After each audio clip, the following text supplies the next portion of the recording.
My name is Marisa. I'm 24 years old. After years of sharing spaces and living in other people's homes, I finally found a small apartment I could afford. It was nothing fancy, but it was mine. Clean, freshly renovated, and just far enough from the city noise to feel peaceful. The apartment was old, tucked away in a quiet part of town. The landlord lived in another city. The neighbors were few and mostly kept to themselves. It felt like a fresh start. I spent the first days arranging my furniture, decorating the walls, making it feel like home. But then came the first night. It was around 2:43 a.m. when I woke up. I didn't know why at first. There was no loud noise, no nightmare, just something. A presence. I lay still, eyes wide open in the dark, trying to listen. Then I heard it. A faint whisper, coming from beneath the bed. At first I thought I imagined it. Maybe it was the wind through the window or an echo from a neighboring unit. But it came again. Closer this time. Shh. My heart began to pound. I reached for my phone, turned on the flashlight, and slowly leaned over the edge of the bed to shine the light underneath. Nothing. Just darkness and dust. I laughed nervously. Told myself I was just tired and adjusting to a new place. But the next night, the exact same time, I woke up again. And this time I heard clear words. Are you alone? I know who you are. The voice was soft, low, almost emotionless. I jumped out of bed, turned on every light in the room, and searched every corner. Nothing. The windows were closed, the door was locked.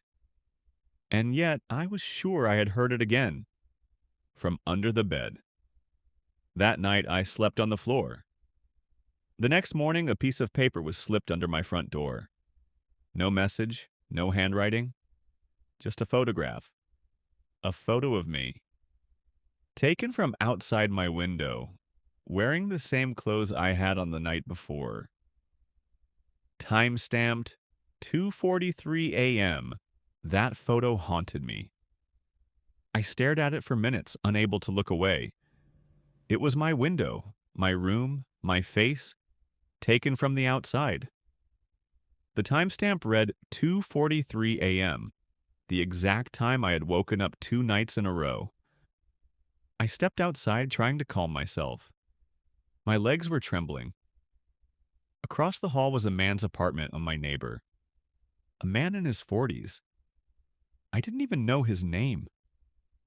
We had exchanged greetings once when I moved in. He rarely made eye contact, always kept to himself.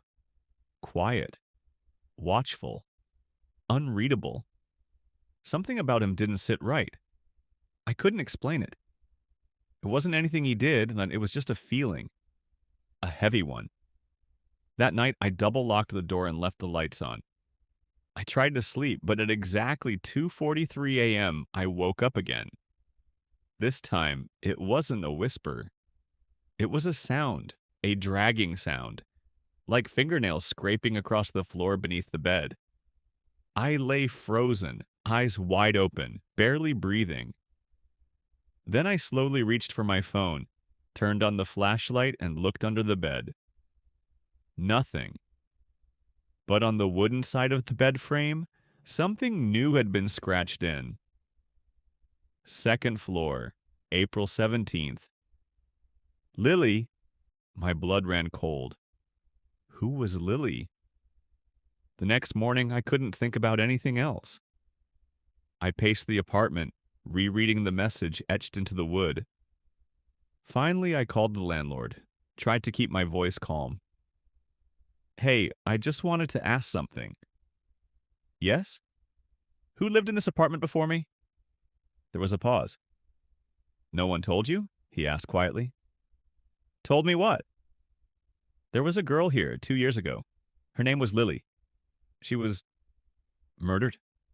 My heart stopped. In this apartment? I asked. Yes, in that very room. They found blood under the bed. Her body was discovered there. The police never arrested anyone. I swallowed hard. But there was a suspect? One of the neighbors. The man who lives across the hall. But they didn't have enough evidence to charge him. I dropped the phone. It clattered to the floor. And then I realized I had been sleeping on the same bed where she died. That night, I didn't sleep. I sat in the corner, lights on, eyes on the door. My hands were trembling, holding a pepper spray and my phone. Because deep down, I knew he never left. And maybe he never would. I couldn't let it go. All day I kept thinking about him, my neighbor, the way he avoided eye contact, the silence behind his door. I tried to distract myself, but something inside told me I had to know more. I had to find out if he was really the one. That night, I stayed alert, watching from my peephole. At 10:12 p.m., I saw him leave. He didn't lock his door. I waited a few more minutes, then grabbed gloves and a small flashlight and crossed the hall. His door creaked open with the slightest push. Inside, the apartment was shockingly clean. Neat. Organized, but cold. Unnaturally cold. I stepped inside, holding my breath. No sound, no movement, just stillness. Then I saw it. A small table near the couch. And on it, photos. I moved closer.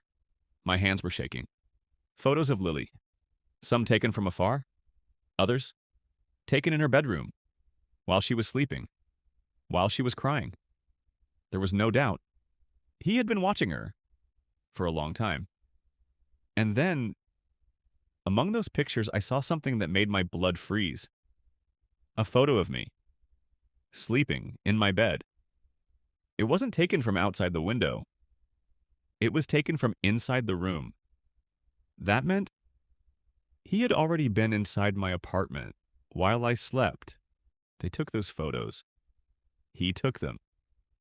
Photos of Lily. And now photos of me. I rushed out of his apartment, slammed my door shut, and locked it. Every bolt, every chain. My hands were shaking uncontrollably. I grabbed my phone to call the police. No signal. I moved to the window. Nothing. My heart sank. Then I noticed something terrifying. His light, the neighbor's, was on again. He was back. And he knew I'd been inside his apartment. I searched my place again, carefully, thoroughly. When I checked under the bed, I noticed something new. Another message scratched into the wood. Don't leave. You're next.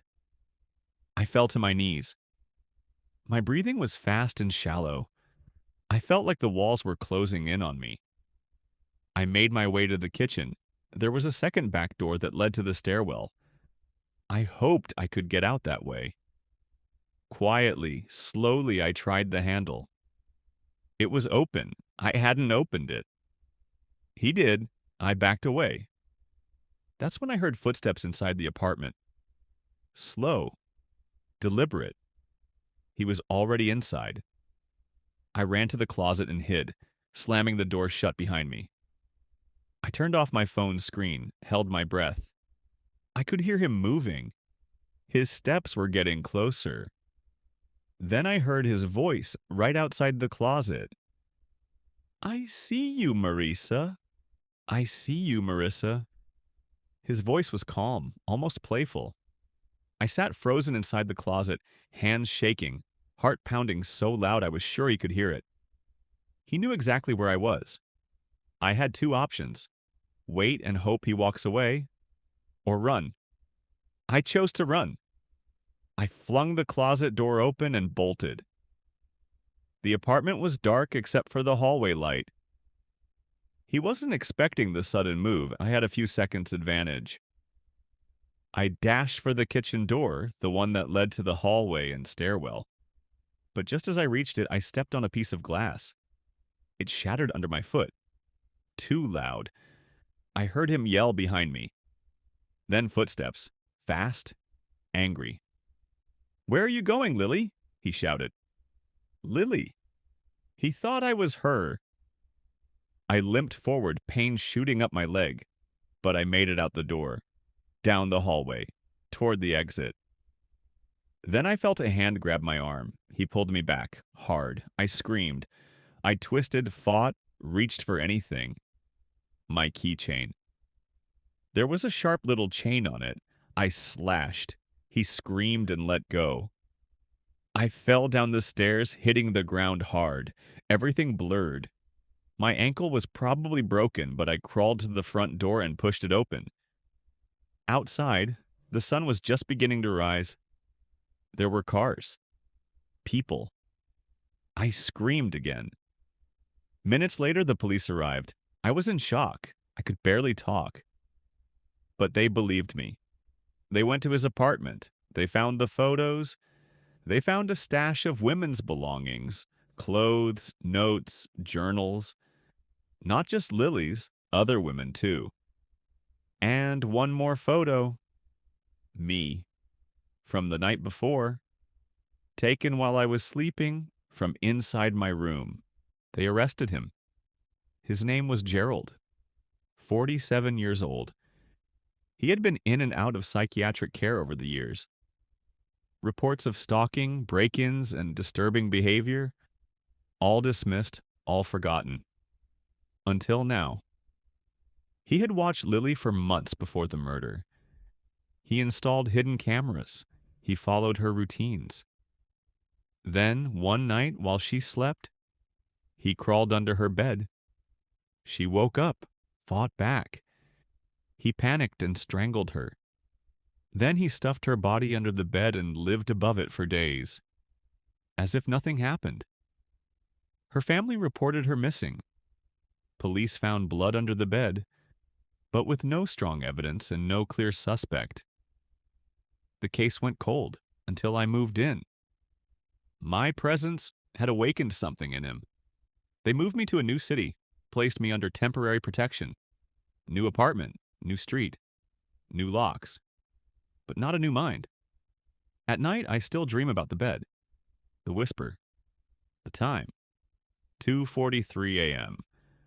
One morning, while scrolling through my phone gallery, I saw something strange. A photo I didn't remember taking. It was my new bedroom, my new window. Time-stamped, 2:43 a.m. Then a knock on the door. I went to check. There was nothing there. Just an envelope. Empty. Except for a single line written on the sack. I didn't lie the second time. Have you checked under the bed?